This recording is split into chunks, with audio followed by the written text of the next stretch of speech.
Recently, I've had some issues with my electric motors on the boat, the trolling motors.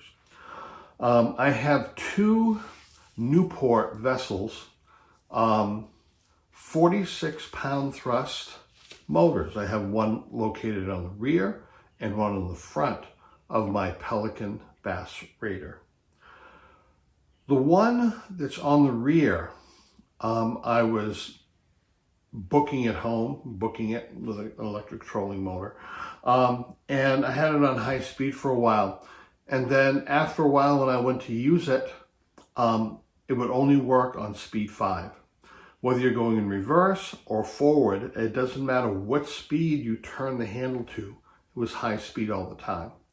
High speed reverse, high speed forward. The one on the front, I've used it that way too, because actually this one, was doing that. So I started fishing with the front one, and I eventually came home high speed with the front one, but it was fine. It's the same motor. I've come to find out that there are some lithium battery units that provide a higher voltage, and higher voltage more of the time can deliver a lot more current. The motor can heat up, and the switch in the motor doesn't go bad, but there is a speed coil that's down in the motor that's in the water that kicks in when you turn that switch on the head of the motor. And that burned out, or at least some of the speeds did. And when you do that, it reverts to just a direct connection to the battery at high speed. I did notice too that the head on my motor was getting pretty warm. So I'm suspecting I have a battery unit that does that. Now the battery unit I have is a big battery, 202 amps. It's a beautifully made thing. I use it in my camper. It's a stainless steel case. And inside it's impeccably made. And it's not an inexpensive unit, but for some reason, I guess it's providing a high voltage. I know it charges at 14.6, and it always shows me that it's delivering 13.5 or 13.4 volts. I'm not sure why that should be an issue, but over a long time it might be. In contacting Minn Kota, I got another motor, so that's why I contacted Minn Kota and not Newport vessels. They said, and it's also indicated on their website, that at high speed with lithium, the motor should not be run more than 85% for maybe 10 or 15 minutes at a time maximum.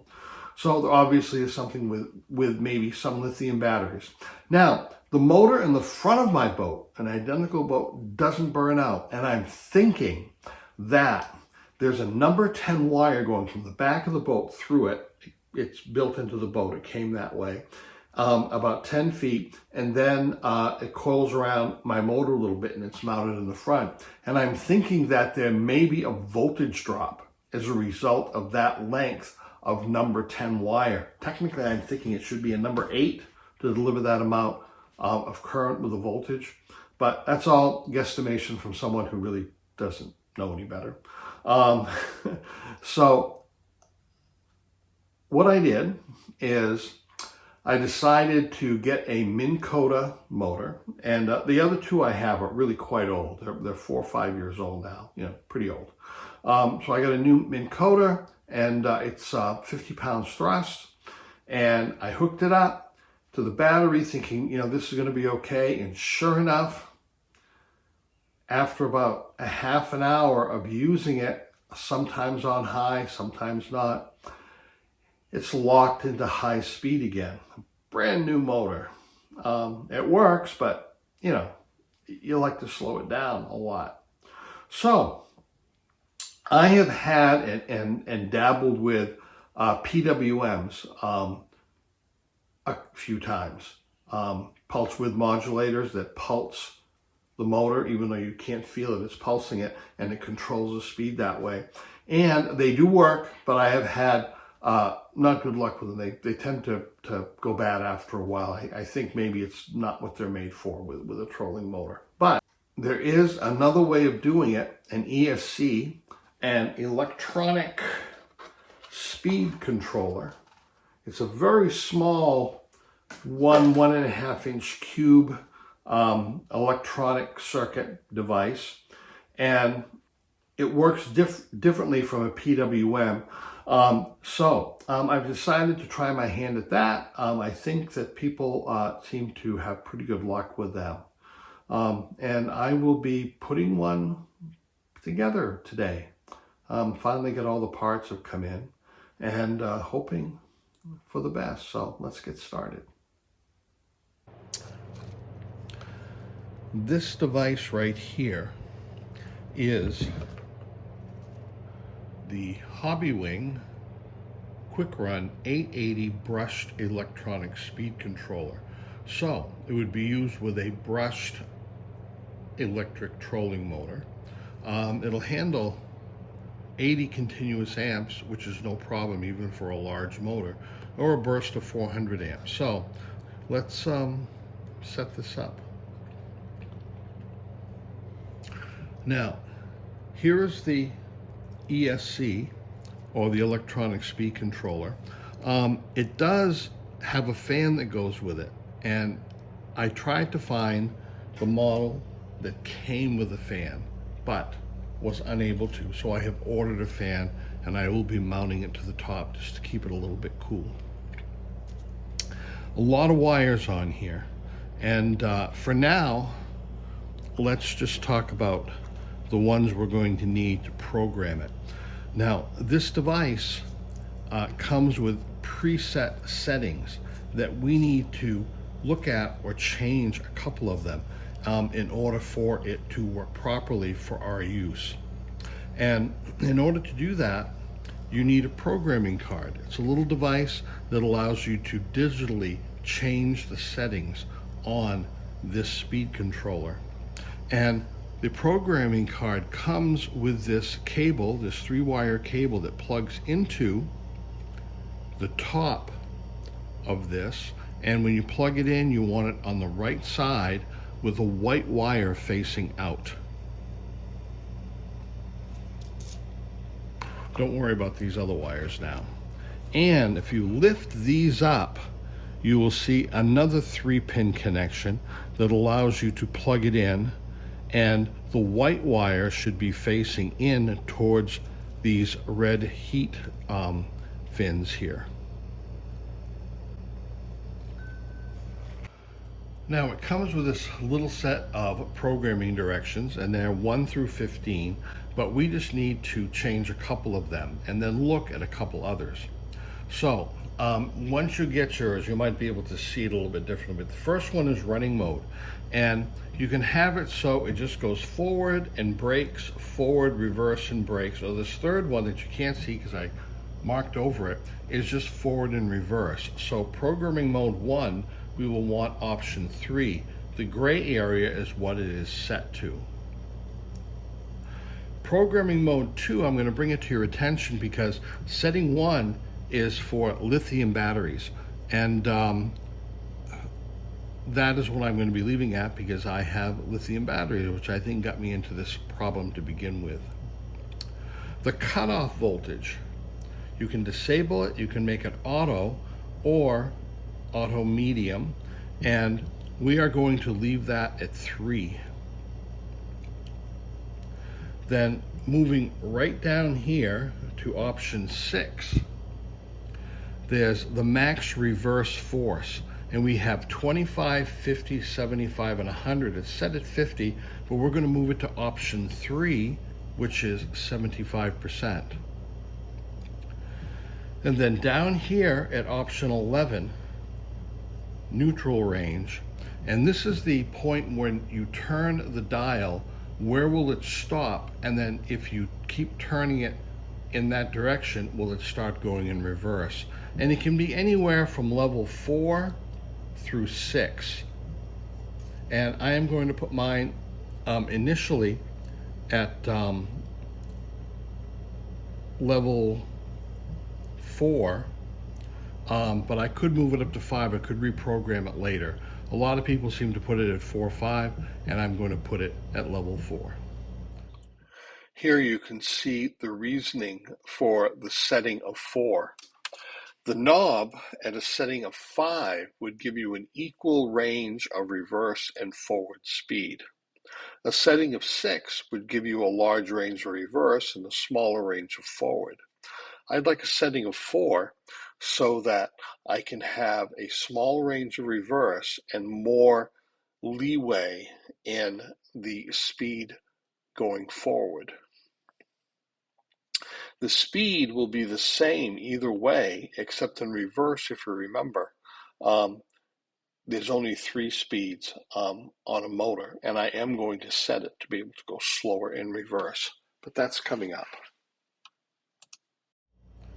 So, let's program this. When you connect this programming card, which will only be used for programming this device, you want to make sure that the last thing you do after you connect all the wires is connect power. And I'm using a little lithium battery that I use for my fish finder because it's just easy to work with here and we don't need much. So I am going to hook it up, and then I am going to turn this small on switch on. And as we can see, the first setting, which was for the running mode, is on 2. And we're going to want 3 here. So the first setting, we're going to want a value of 3. So we have item number here, a little button that says value, and I'm going to hit it once to get it to 3. And you don't have to lock it in each time. You can do it at the end, but I'm going to do it. So it's locked in. Then I am going to move down item number to 2 and make sure that it's at 1. And I have 1 because it's lithium, of course, but you might want to change it if you don't have a lithium battery.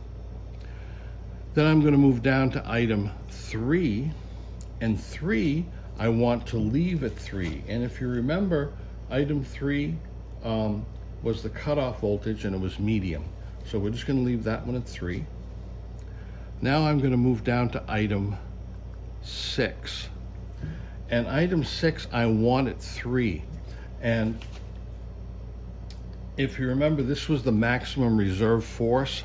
2 is 50%, but I want to bring it up to 75%. So I want to be able to go backwards at 75% of full speed if I want to. And then I will set that. And then item 11 has to do, if you remember, where the neutral range was. So we want to go down to item 11, and it's already set at 4. Some people set it up at 5. They may be right, but some people set it at 4, so I'm going to leave it at that.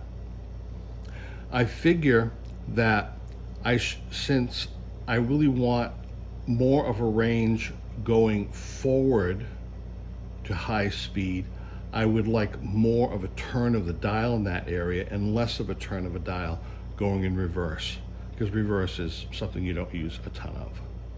So once you've done that, I'm going to lock that all in and then turn the switch off, and this is now programmed. And of course, remove the hot wire. Now, I'm going to disconnect this programming cable and the programming card from this connection right here. But when I get my fan, it will plug into this same 3-pin connector to provide power for it. And when I flip the switch on, so when this is running, the fan will also run.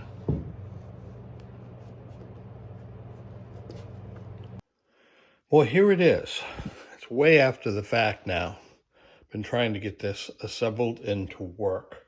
Don't worry about it being on a stick. There's a method to my madness as far as that's concerned. It's a mounting system. Okay, let's open this up. And no matter what I do, whenever I do something like this, it always ends up looking like a pot of spaghetti. But here is the control module, and here is the ESC, and I have a rocker switch up here. I've got a little battery that I use for my fish finder, to isolate it from the trolling motor battery. And the cabling comes out here, and this will eventually go into my large 200 amp battery. And then there's some cabling here that goes to the motor. This is the wiring diagram. As you can see, there's a regular standard black and red wire going to the battery for negative and positive connection. Oops, I drew these reversed. Get them right or you'll burn out the speed controller. Sorry. There are two wires going to a small slide switch, but I replaced it with a better quality rocker switch. The servo tester, which is used to vary the speed with a potentiometer, connects via a small cable with 3 wires and a connector into the side. This control module can actually handle 2 motors, but in order to increase the efficiency and power, we take and combine the 2 yellow wires and combine the 2 blue wires and hook it up to the trolling motor.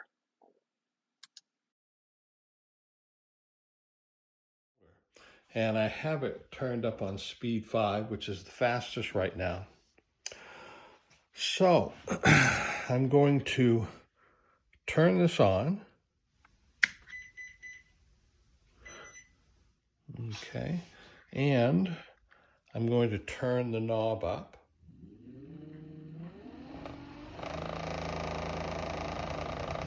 I'll turn it back down till it stops. We'll go in reverse, and that's the slower speed. I remember I had it set at 3/4 or 75%. Now, the only annoying thing about this is that if I turn the switch off and then turn it back on, I get this error code until I bring it back down to the 0 point, and then the motor will go again. So I need to bring the motor back down until it just about stops. Then if I turn it off, let's say as I turn it off, as I've got a fish, wouldn't that be nice? And I turn it back on again.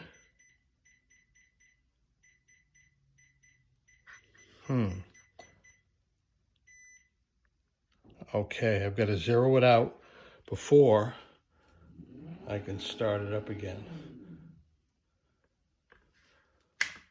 Turning it off, turning it on. Okay, it bought that. So I will turn this off now. I had everything going well, and when I first started up, nothing happened. Come to find out, this old switch I had was very intermittent. I had to like hold it halfway rock for it to work, but I had a ton of them, so I put another one in. Now we're fine. The building of this is riveted to this, and it'll mount on the T-rails on the side of my boat, so that when I steer with my right hand, and there's a steering mechanism up here, a rod that I push and pull on here, I'll be able to switch this on and control the speed of the motor. I don't think it's quite waterproof, but it's okay because I have a canopy, just like my fish finder and other things. If I hit a heavy rain, I put a baggie over it, and you know, just to protect it. And I will do this with this box that I have came with a gasket that fits on the inside edge right there. So the box itself is sealed, but the wire connections, which wouldn't matter too much, and these things coming to the top the switch and the rotary control aren't completely sealed, but they're pretty good. I am waiting on a fan to put, and it mounts right on the top of the ESC right there. And I'm also going to drill a hole in the bottom over here so that air will have a chance to flow through this. I'm not sure exactly how hot it gets.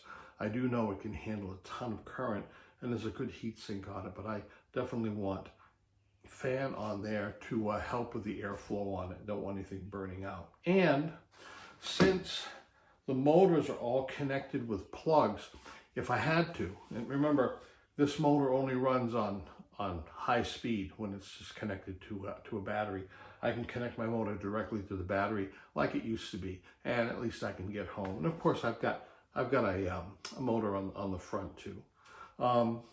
When I got these, they shipped me 2 of them, and I didn't want 2 of them. And I'm talking about the control modules, the electronic control module. I kept trying to find it here. It's someplace. Anyway, it comes in a box like this. They shipped me 2 of them. They're $34, and I was going to send it back, but it's one of those deals where you have to pay the shipping to go back to Amazon on this one. So I think I'll keep it because I have a trolling motor on the front, but that's working fine. But I also have another one that has the same issue of only working on high speed. It's a 36-pound thrust motor, 46-pound thrust. And I think I'll use the same control module, but I think I'll take the switch out of the top, connect it directly to high speed, and put the control module actually in the head of the motor with a knob on the top of it. Since it's not working well as it is, I don't mind doing a little modifications of the motor, and I've had it quite a few years. It's not a new one. The next thing to do will be to get this mounted in the boat and keep my fingers crossed. I tried to do the build good all the way through, really good connectors, crimping things, heat shrunk tubing, stuff like that. So if that's the case, then it should work out fine, I hope.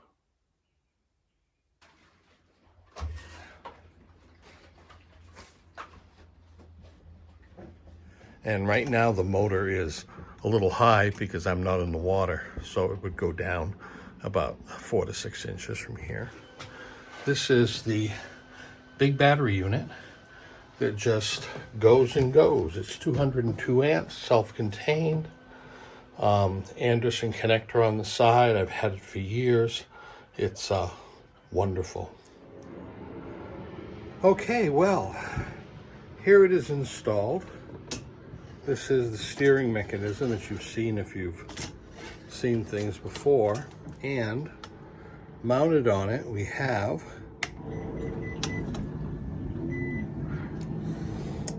and the knob I will turn, and let's take a look at the propeller.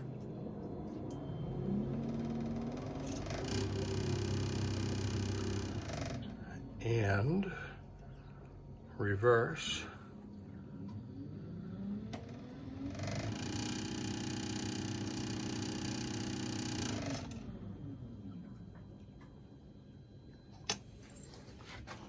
And off. Well, it's kind of looking that this is going to work. I hope it's something that really holds up with time. I do have the motor on the front should I need it, and I can connect the rear one that I put the speed controller on. I can connect it directly to the motor. I can unplug the whole thing and connect it directly. It'll run at high speed, but it'll run should I need it to. So now all that's left is to take it out on the first calm day that isn't 95 degrees in the sun. So thanks for watching. I appreciate it. I hope this wasn't too confusing, and just something I wanted to video while I was putting it together.